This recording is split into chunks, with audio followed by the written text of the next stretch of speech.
Numbers को देखते हुए ऐसा लगता है कि कोई कोई पैराडाइम शिफ्ट तो नहीं है हमारे इस बजट में, क्योंकि कहा तो ये जा रहा है कि अब शायद हमें ये सोचना पड़ेगा कि अगर आईएमएफ नहीं आता या आईएमएफ इस माली साल के बाद भी बहुत सख्त शराइत रखता है अगले प्लान के लिए, तो हमें अपने पैरों पे खड़ा होना पड़ेगा।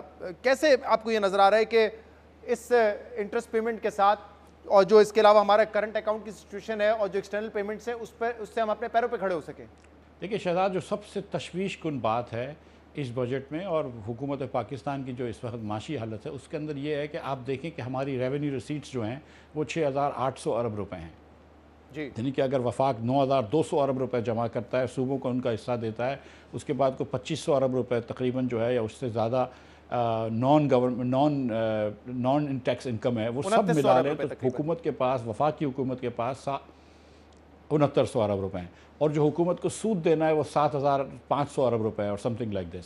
इसका ये मतलब है कि आप सूद देने के लिए बोरो कर रहे हैं। भाई आपने खर्चा तो 1 रुपए का भी नहीं किया, सिर्फ सूद देने के लिए आप बोरो कर रहे हैं। इसीलिए आई थिंक कि बहुत रीस्ट्रक्चरिंग की बजट की ज़रूरत है, वरना इस तरीके से ये काम नहीं चल सकता।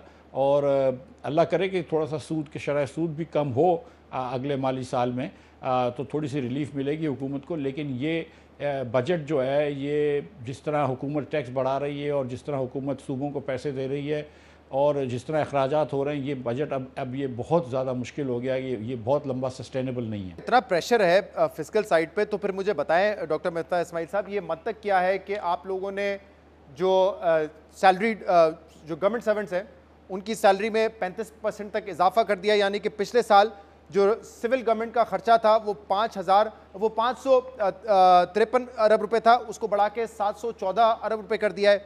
पेंशन पिछले साल 609 अरब रुपए की थी, आपने उसको बढ़ा के 761 अरब रुपए कर दिया है। पेंशन हमारी फंडेड डायरेक्टली बजट से ही होती है, टैक्स पेयर के पैसे से होती हैं, तो फिर ये क्यों किया गया है 17% का इजाफा पेंशन में और तकरीबन 30% का इजाफा सिविल गवर्नमेंट के अखराजात में? सिविल गवर्नमेंट के अखराजात में देखें, जो आधे से ज़्यादा अखराजात जो होते हैं वो सिर्फ सैलरीज़ के होते हैं। कहीं कहीं मेरे ख्याल से 60% किसी डिवीजन के अंदर सैलरी के अखराजात होते हैं। अब अगर किसी आदमी को आप 1 लाख रुपए सैलरी दे रहे थे पिछले साल और इस साल अगर 30% अगर मिसाल के तौर पर इन्फ्लेशन है तो उसके रियल परचेसिंग पावर तो 70,000 रुपये हो गया ना, तो इसलिए आप उसकी तनख्वाह बढ़ाएंगे 30% या 25%। तो एक तो ये इसलिए अखराजात बढ़ें। और पेंशन भी तनख्वाह से लिंक्ड होती है तो पेंशन भी बढ़ेगी। अब पेंशन का एक पाकिस्तान में रिफॉर्म करना बहुत ज़रूरी है, क्योंकि पेंशन्स के अंदर बहुत सारी डिग्रीज़ ऑफ रिलेटिव मिलते हैं कि अगर एक साहब की फौतगी हो जाती है तो उनकी बेवा को मिलते हैं, उनकी फौतगी हो जाती है तो उनकी बड़ी बेटी अगर गैर शादीशुदा है तो उनको मिलते हैं, उनके वालिदैन को मिलते हैं। तो ये पेंशन से छुटकारा नहीं है, तो पेंशन से भी आपको रिफॉर्म करना पड़ेगा। और आप उसके अंदर फंडेड पेंशन की भी बात करें, ये पे एज यू गो सिस्टम नहीं हो, बल्कि आप उसके अंदर हुकूमत जो है वो हर साल कुछ पैसे भी डाले।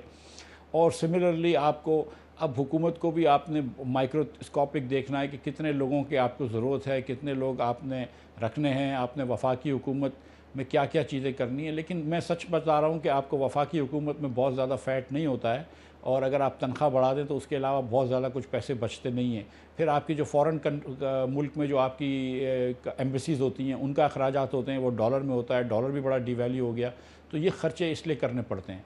लेकिन जो मसला है वो वफाकी ख़र्चे से बहुत ज़्यादा है। मसला आपका ये है कि इस वक्त आप 7,500 अरब रुपए का डेफिसिट प्रोजेक्ट कर रहे हैं। वफाकी हुकूमत को अगर आप ख़त्म भी कर दें जी, आप समझ लें कि वफाकी हुकूमत पे एक पैसा भी खर्च नहीं करते, तो फिर भी आपका 6,800 अरब रुपए का डेफिसिट होगा। लेकिन डॉक्टर मिफ्ताह इस्माइल साहब, मैसेजिंग बड़ी इंपॉर्टेंट है ना, क्योंकि एक तो वैसे ही इलेक्शन का साल है, कह रहे हैं इलेक्शन बजट नहीं। मुझे अगर आप you have this number on your tips तो बता सकते हैं कि कितने इस वक्त सरकारी मुलाजमीन होंगे वफाक के पास जो काम कर रहे हैं? जी seriously I don't have that number on my tip. इसके अंदर देखें टीचर्स भी शामिल होते हैं, इसमें टीचर्स भी शामिल होते हैं, आप ये तमाम लोग भी शामिल कर लें। तो आप बेसिकली ये कह रहे हैं कि उनका जो इस वक्त सिविल गवर्नमेंट का जो खर्चा है चलाने का, उसको आप तकरीबन बढ़ा रहे हैं 170 अरब रुपए से। लेकिन दूसरी तरफ जो आपका सबसे बड़ा सोशल सिक्योरिटी का प्रोग्राम है BISP, उसमें आप 50 अरब रुपए बढ़ा रहे हैं। तो जो पाकिस्तान की गरीब आवाम है, 50-60% आवाम, वो तो यही, मैं ये नहीं कह रहा हूँ कि वो तमाम BISP के मुस्तहिक हैं, लेकिन जो है वो तो यही सोच रहे होंगे ना कि हमारे लिए 50 अरब रुपए हैं और चंद हज़ार जो आपके सरकारी मुलाजमीन हैं उनको आप 150-170 अरब रुपए बढ़ा रहे हैं। शहजाद भाई, चंद हज़ार नहीं हैं, लाखों में से हैं जो हुकूमत के एम्प्लॉयज़ हैं, वो हुकूमत के लिए नौकरी करते हैं। वो सुबह आते हैं और शाम को जाते हैं। अगर आप उनको मुआवजा जो है वो ईमानदारी से देना चाहिए। मैं सच आपको बता रहा हूँ कि ये हुकूमत के पास बिल्कुल राइट होना चाहिए कि जो आदमी सही काम नहीं करे उसको निकाल दे। और ये जो हमारे कोर्ट से स्टे ऑर्डर आ जाते हैं वो नहीं होने चाहिए। लेकिन मैं ये समझता हूँ कि मुआवजा तो फिर भी ईमानदारी से देना चाहिए। ये जो आपकी दूसरी बात थी एकदम एकदम एकदम दुरुस्त बात है कि बिस्प के अंदर जो है वो बहुत ज़्यादा पैसे बढ़ाने की ज़रूरत है। मैं समझता हूँ कि सूबों को भी इसमें लाना चाहिए और इसको डबल कर देना चाहिए बिस्प के अंदर, ताकि जिसको आप पैसे दें वो कम से कम पावर्टी से निकले, उसको कुछ हुनर मिले और फिर वो जो है उसके बच्चों को, उस खातून के बच्चों को हुनर मिले और वो फिर अपने पैरों पे खड़े रह सकें। इस मुल्क के अंदर हमने गरीब लोगों को बहुत ज़्यादा गरीब रखा है, उनको जहालत के हालत में रखा है, उनको सेहत भी के चीज़ें वो नहीं हैं, मुहैया नहीं है, स्टंटिंग बढ़ गई है, वेस्टिंग बढ़ गई है। तो ये गरीब लोगों के ऊपर काम करना ज़रूरी है। और अगर आपको कहीं पे पैसे कम करने हैं तो फिर आप जो आपके ADB के प्लान्स होते हैं, सूबों के जो एनुअल डेवलपमेंट प्लान्स होते हैं, या PSDP के जो प्लान्स होते हैं जिसमें छोटे छोटे खर्चे हो रहे होते हैं, कहीं सड़कें बन रही होती हैं जिनको MNS के प्रोजेक्ट्स बोलते हैं, आप वहाँ पर थोड़ी बहुत कटौती कर सकते हैं।